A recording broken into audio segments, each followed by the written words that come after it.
రాజకీయాల్లో కానీ, పాలనా వ్యవహారాల్లో కానీ, సమాజంలో కానీ ఎవరి మీదైనా మనకి ఎంత కోపం అయినా ఉండొచ్చు, విమర్శలు కూడా చేయొచ్చు. ఆహ్, మాటల్లో లేకపోతే విమర్శలతో చీల్చి చెండాడొచ్చు. కానీ అసహనం తాండవించి ఒక విద్వేషంగా మరి ఇంక అవతల వాళ్ళని మనుషులుగా కూడా చూడలేని వాళ్ళని కానీ, వాళ్ళ వెనక ఉన్న వాళ్ళని కానీ మనుషులుగా చూడలేనంత అహంభావం మనకు రాకూడదు. ఇలాంటి మాటలు రాజకీయ నాయకుల నుంచి వచ్చినా, మీడియాలో కొంతమంది నుంచి వచ్చినా, లేకపోతే పండితులు అనే వాళ్ళ నుంచి వచ్చినా కానీ వికృతంగా ఉంటే మిత్రులు, వీక్షకులు నాకు కొంచెం పంపిస్తూ ఉంటారు, నా దృష్టికి తెస్తూ ఉంటారు. బహుశా ఎక్కువ కాలం నుంచి నేను కనిపిస్తుండటం వల్ల, కనిపిస్తున్న వాళ్ళలో నేను ఒకరిని కావడం వల్ల కొంత ఏదైనా ఉంటే చెప్తారు అని వాళ్ళకు ఉన్నటువంటి అంచనా వల్ల కావచ్చు. అటువంటిదే ఒకటి పంపించారు. కానీ ఇది బహుశా ఇప్పటివరకు చూసిన వాటికంటే చాలా వికృతమైంది. ఇలా కూడా మాట్లాడగలరా అని. ఇది ఎంత వికృతమైందంటే దీని సృష్టికర్తనే లేదా ఆయనకు సంబంధించిన వాళ్ళు దాన్ని తొలగించేశారు. అంటే విజువల్ మీడియాలో అది ఇప్పటికీ ఉంది, నా దగ్గర కూడా డౌన్లోడ్ వెర్షన్ ఉంది. విజువల్ మీడియాలో ఉన్నదాన్ని ప్రింట్ మీడియాలో తీసేశారు. ప్రింట్లో అది కనిపించట్లేదు. ఒక మాజీ ముఖ్యమంత్రి, మీరు ఊహించగలరు, ఒక మాజీ ముఖ్యమంత్రి ఆయన విధానాలు, ఆయన పద్ధతులు, ఆయన మీద తీవ్ర విమర్శ చేయొచ్చు, తప్పకుండా చేయొచ్చు. ఇప్పుడు మావిగాన్ మీద విమర్శ. మావిగాన్ తల తోకలేని మాటలని నేను ఇంతకుముందే చాలా మాట్లాడాను, మీకు కూడా తెలుసు. మావిగాన్ గురించి వ్యాఖ్యానించటం కోసం చెప్తున్న మాట ఏమిటంట, మాజీ ముఖ్యమంత్రి అనుయాయులు, ఆయన వెనక ఉన్నవాళ్ళు లేదా ఆయన పోషిస్తున్న వాళ్ళు వాళ్ళందరంట అస్సలు వాళ్ళకి తలలో గుజ్జు పూర్తిగా తగ్గిపోయిందంట. ఆయన నంది అంటే నంది, పంది అంటే పంది అంటారంట. ఓకే, చాలామంది అలా గుడ్డిగా అంటున్నారు కదా. ద్వేషిస్తే వాళ్ళు, పొగిడే వాళ్ళు అందరూ కూడా నాయకుల చుట్టూ అలాగే చేరారు. ఇవన్నీ మామూలుగా ఉండే విమర్శలే. కానీ ఇక్కడ రచయితకు లేదా సృష్టికర్తకే సిగ్గు అనిపించినటువంటి ఆ స్క్రిప్ట్లో వాక్యాలు అదే సురక్షితంగా ఉన్నాయి కాబట్టి దీని మీద మళ్ళీ వేరే మాట్లాడే అవకాశం లేదు. నేను ఎందుకంటే అక్కడి నుంచే దాన్ని డౌన్లోడ్ చేశాను. ఇలాంటివి కూడా మాట్లాడొచ్చా, రాయొచ్చా అని సందేహం కలిగేవి. ఏమంట అంటే, మాజీ ముఖ్యమంత్రి వెనక ఉన్నవాళ్ళు ఎంత ఆలోచన రహితంగా వ్యవహరిస్తారు అంటే, ఆయన కనుక మీ భార్యలు కాదు అని చెప్తే వాళ్ళందరూ నమ్మేస్తారంట. వాళ్ళ చెల్లెళ్ళుగా భావించి వాళ్ళకి పెళ్లి సంబంధాలు చూడడం మొదలు పెడతారంట. అసలు ఇది ఊహకి ఎలా వస్తుందండి ఎవరికైనా కానీ ఇలాంటి భాష? వీటి గురించి మాట్లాడతారా? ఛానల్స్లో ప్రసారం చేస్తారా? ఆ చేసినవి మళ్ళీ అచ్చులో లేకుండా చేస్తారా? ఏంటి ఇది దారుణం? బాగా సీనియర్లుగా, వ్యవస్థాపకులుగా, అధినేతలుగా ఉండాల్సిన వాళ్ళు చెప్పాల్సిన పదాలు ఇవేనా?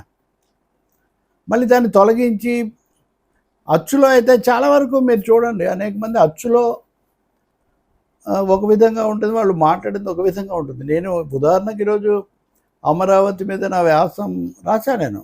నేను మాట్లాడింది అక్కడ రాశాను. కొన్ని అక్కడ వివరంగా చెప్తాం, కొన్ని ఇక్కడ వివరంగా రాస్తాం, అవకాశాన్ని, సందర్భాన్ని బట్టి. కానీ ఇది నాకు ఒక ఆయన పంపించాడు, మరి ఇలా మాట్లాడారు ఏంటండి, ఇలా ఉంది ఏంటండి అని. నేను అంతకుముందే అది చదివిన దాంట్లో నాకు లేదు. సో సందేహం కలిగి నేను దాన్ని మళ్ళీ వెరిఫై చేశాను. నిజంగానే అది అక్కడ లేదు. అదే కాదు, దాంతోపాటు 2-3 వాక్యాలు మార్చారు. నేను అభినందిస్తున్నా. తమను తాము సెల్ఫ్ సెన్సారింగ్ చేసుకొని లేదా స్క్రిప్ట్కి సిగ్గుపడి మార్చుకున్నందుకు అభినందించటం అవసరమే. ఎందుకంటే ఎవరికి వాళ్ళు ఆ మాత్రం స్వీయ నియంత్రణ చేసుకోగలిగితే మంచిదే కదా. చేసుకుంది కూడా ఉంటుంది. అది గత వారం మాజీ ముఖ్యమంత్రి భార్య బొట్టు ఎలా పెట్టుకుంటారో అది బొట్టు ఇలా పెట్టుకోవాల్సి వచ్చిన విషాదం అని. ఎవరు బొట్టు ఎలా పెట్టుకుంటారో అసలు ఈ భార్యలు కూడా ఎందుకు మాటికి మీరు రాజకీయంగా ఏమైనా విమర్శలు, లేకపోతే వాళ్ళ వ్యవస్థలు, వాళ్ళ సంస్థలు, వాళ్ళ మీడియాలు, వాళ్ళ వ్యాపారాలు, వాళ్ళ కార్పొరేట్ కంపెనీలు ఉంటే మాట్లాడండి. అంతకుముందు అలా చేశారు, గత ప్రభుత్వంలోనే కదా తప్పు పట్టింది. ఈ బొట్టు ఎలా పెట్టుకుంటారు ఇంతవరకు మీరు అప్పుడు చదివి ఇలాంటి 2 విషయాలు నా 50 ఏళ్ళ రచయితగా, జర్నలిస్ట్గా నేను వాళ్ళ దాంట్లో కూడా ఇప్పుడు నేను ప్రస్తావిస్తున్న దాంట్లో కూడా నేను రాశాను. ఇప్పటికీ అన్నిటితో నాకు సంబంధం ఉంది, నాకెవరి మీద ద్వేషం లేదు. కానీ మహిళలు బొట్టు ఎక్కడ పెట్టుకుంటారు, ఎలా పెట్టుకుంటారు, దానికి ఉన్న మత సంబంధం ఏంటి అన్నది కూడా చర్చించాలా పత్రికాధినేతలు, సంపాదకులు. ఇంకా దాన్ని మించి భార్యను చెల్లి అని చెప్పడం ఏంటి, చెల్లి అని చెప్తే వీళ్ళు నమ్మేసి సంబంధాలు చూసేసేయటం ఏంటి, అసలు ఇలాంటి వికృతమైన భాషలు లేకపోతే వ్యాఖ్యలు ఎందుకు వస్తాయి? ఎవరిని చులకన వాళ్ళని చులకన చేస్తున్నారా, మహిళలను చులకన చేస్తున్నారా? నాకేమీ విషయంలో నేను గతంలో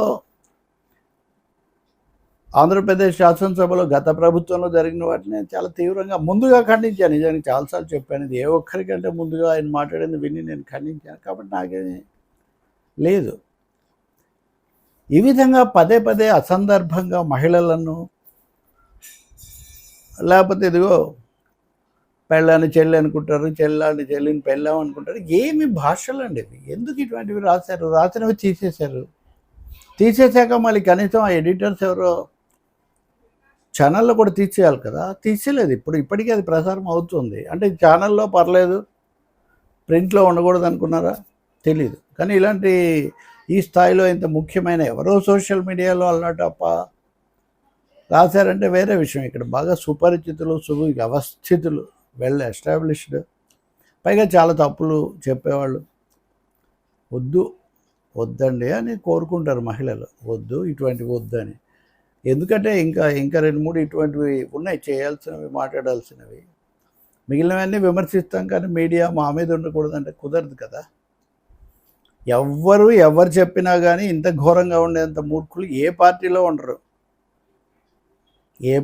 ఉండరు. పైగా మహిళలకు కూడా వ్యక్తిత్వం ఉంటుంది కదా. వాళ్ళు అనుకొని పెళ్లి సంబంధాలు చూసి ఎందుకండి బాబు ఇవన్నీ? సినిమాల్లో కూడా ఉండవు ఇవి. ఘోరం అండి. బహుశా దీన్ని మొన్న గరికపాటి సమర్థించుకున్నారు సరే, కానీ అది వేరే.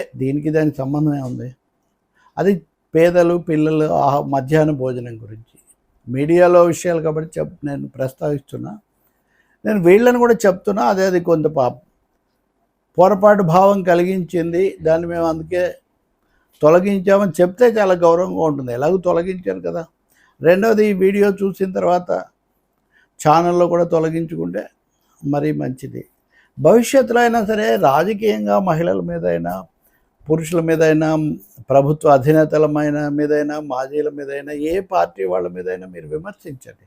కానీ అసందర్భమైన, అనవసరమైన, అవాంఛనీయమైన ప్రస్తావనలు, అందులో మహిళలను, భార్యలు అనేవాళ్ళను పదే రంగంలోకి తీసుకొని వాళ్ళ మీద వ్యాఖ్యలు చేయటం బొత్తిగా అసందర్భం. నేను ఎవరి పేరు చెప్పలేదు కాబట్టి ఎవరు ప్రత్యేకించి బాధపడక్కర్లేదు. అదే సమయంలో ఎవరు చేశారో వాళ్ళకి తెలుసు కాబట్టి వాళ్ళు దిద్దుకుంటే చాలా మంచిది. ఎదురుదాడి చేస్తే ఓకే, దానికి ఉండాల్సిన ఆధారాలను ఎదురుదాడి చెయ్యరనే నేను ఆశిస్తున్నా. వాళ్ళతో నాకున్న పరిచయాలు, వాళ్ళ గురించి ఉన్న అవగాహనను బట్టి ఎవరు కూడా దీన్ని బట్టి ఊరికే అదే పనిగా మళ్ళీ కొత్త తిట్ల పురాణానికి వెళ్ళకూడదని కూడా నేను కోరుకుంటున్నాను. మీడియా అన్నది గౌరవం నిలుపుకోవాలి అంటే విమర్శలకు, విధానాలకు, సమస్యలకు, పరిస్థితులకు, వాటి మీద కేంద్రీకరిస్తే బాగుంటుంది. కానీ ఇంకా మామూలు పోటాపోటీగా ఇతరుల్లాగే, అంటే భాష, భావం, అక్షరం, సమాచారం, వీటి యొక్క విలువ తెలిసింది కదా మీడియా. కాబట్టి అలా దిద్దుకుంటారని నేను కోరుకుంటున్నాను.